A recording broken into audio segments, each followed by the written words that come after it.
Mapagpalang araw po sa ating lahat, maging sa mga viewers po, supporters po ng Team Kalingap, at lalong-lalo po sa ating panauhing pandangan sila Governor Dong Padilla. Magandang araw po. Yan. So yan, today is one of the great days, not only for me, but especially for my family. Bago po ako magpatuloy, please allow me to praise and thank the Lord for all the blessings He gave us. Isang taon na po ang lumipas, at hindi pa rin po ako makapaniwala sa malaking pagbabago na nangyari at dumating sa buhay ko. Receiving many blessings are overwhelming. Having so many people all over the world who wholeheartedly share their blessings with beneficiaries like me was incredible and they made it possible. Ang aking taus-pusong pasasalamat po sa inyong lahat ay hindi ko kupas.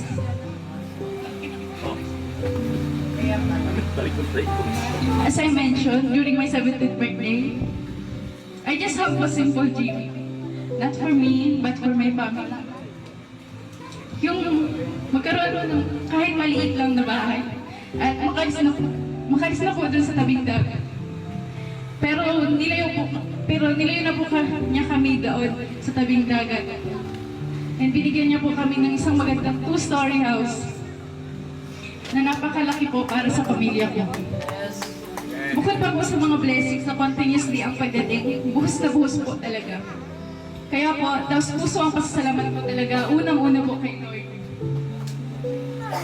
I also want to take this opportunity to say thank you all to all the people, supporters, and sponsors who makes my dreams come true and made it possible. To Kuya Bal po, na para po sa akin, talaga ay superhero ng mga kagaya naming less fortunate at ama ng Kalingap. Sobrang salamat po dahil sa programa niyo. Kagaya nito ay marami po kayong natutulungan. Nagbabago ang buhay at nagkakaroon ng pag-asa para patuloy na lumaban sa lahat ng mga hirap sa buhay. Kay Tita Edna, ang ina ng Team Kalingap na andyan palagi at umaalalay sa ama ng Kalingap at sa aming mga angels. Thank you po, Tita Edna. Kay Kuya Patrick po na nag-recommend po sa akin kay Doc. Thank you po, Kuya Patrick. At kay Dr. Love po na nakascout sa akin at nag-refer po sa akin kay Kuya Love.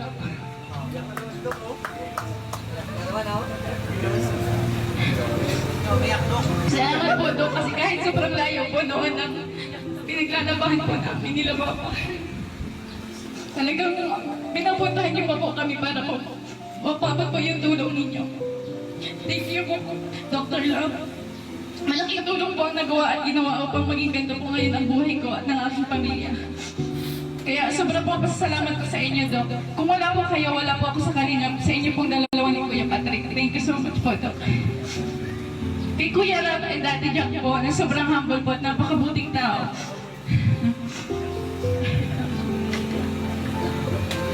Na malaking bagay ang nagawa sa akin upang mas maraming makakilala, magmahal at sumuporta sa akin at nakapunta po ako sa iba't ibang lugar, bansa at kung ano pong opportunity ang dumating po sa akin na nakatulong po sa aking pamilya at sa pag-aaral ko po.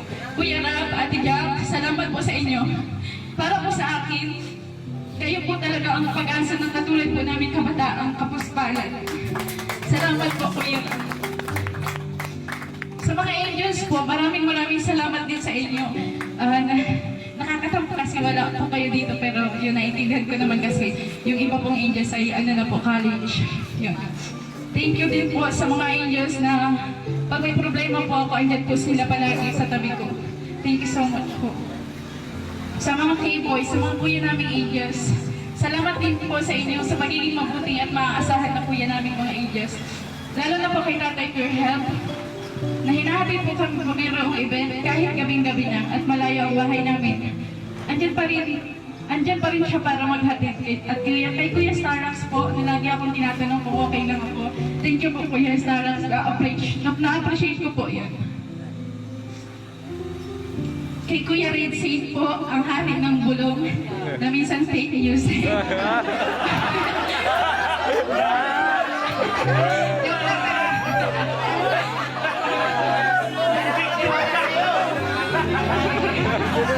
Salamat po sa pag-asikaso ng tubig namin Kuya. Sa lahat po ng peoples ni Kuya Rab at Kuya Bal, maraming salamat din po sa pagiging mabuting kuya po. Thank you po. Sa lahat po ng sponsors, marathoners, viewers, supporters ng Team Kalingap, lalo na po sa Tambalang EDSI, sobrang salamat po. Gusto ko rin po pasalamatan yung mga tao noon na tumulong po sa amin noon. Walang-wala po talaga kami. Hindi ko po kayo makakalimutan. At saka syempre po, yung sa mga karpentero po, na pinangungunahan po ni Kuya Mac, salamat din po sa inyo. Kung hindi po dahil sa inyo, wala po ganito kagandang bahay. Thank you po. At sa mga pumunta po dito, mga politiko, thank you so much po. Governor Dong Padilla, Mayor, Vice Mayor, Ma'am Cody, thank you po sa inyo pong lahat. Sa lahat po na dumalo dito ngayong araw, maraming salamat po. Pangako ko po sa inyo na habang nabubuhay po kami ng pamilya ko, patuloy ko po na aalagaan po itong bahay na binigay niyo po sa amin. Hindi ko po sasayang. Maraming salamat. Thank you so much.